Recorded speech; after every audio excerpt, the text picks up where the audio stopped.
can go outside of the VA, there are a lot of restrictions on their ability to do that because the unions don't want them to go outside the VA.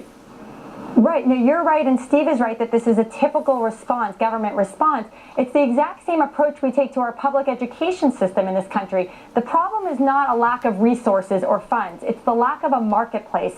There's no opportunity for real competition of price, competition of care, and there's no outside motivating factor. So to tell a veteran who's been waiting for too long of a wait period that they can now go out and seek out private care is like telling a parent who's had a kid in a failing school for 3 or 4 years that now they can look for a private option. I'm sorry, but that is too little too late. And Mike, it's amazing. The unions are pretty upfront about their opposition to it. The head of the AFGE, which is the biggest union representative, I think, by the way, 2/3 of the VA is unionized and about 80% is under this particular union. He said contracting out veterans care should be used on a very limited basis. So they're admitting they don't want vets to be able to do this. Of course, what they've basically done with this bill, David, is they created a new entitlement program that if scored correctly, in fact, how it was scored in its earlier version before some accounting gimmickry, it's going to cost $500 billion over the next 10 years. And as Sabrina pointed out, does not even address the problems. And John, 2/3 of the employees are unionized.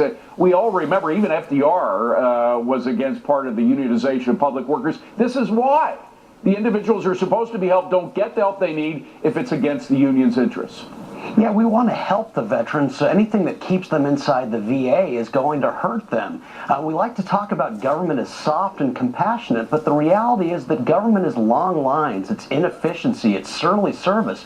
So if we want to help the veterans, we should let them get out. We should turn their benefits into dollars that they can spend on profit-motivated health care. But EMAC, as we've seen, the unions don't want them to outsource. Yeah, they don't. And, you know, the storyline now from the federal unions at the VA is that, you know, you got to it's really wrong what they're saying. They're saying, oh, you know, VA veterans are going to end up at, you know, local community hospitals who don't know how to treat PTSD, not understanding that the veterans would have the choice of what hospital they would go to. They don't have to go to that local community. This is the problem, David.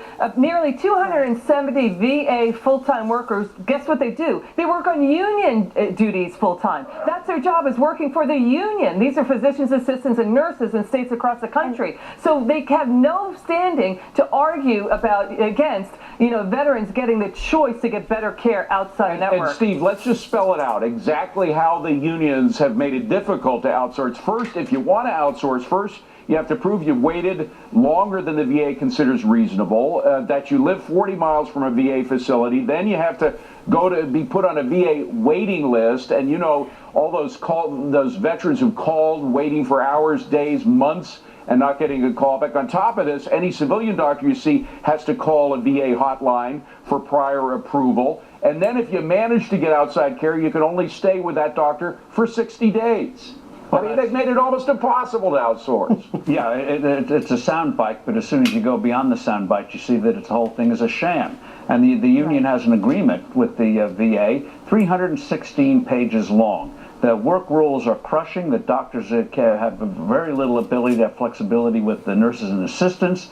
And so I think the poor guy McDonald is taking over the VA as secretary is going to have the shock of his life when he finds out he's secretary, but he has very little power. Rick?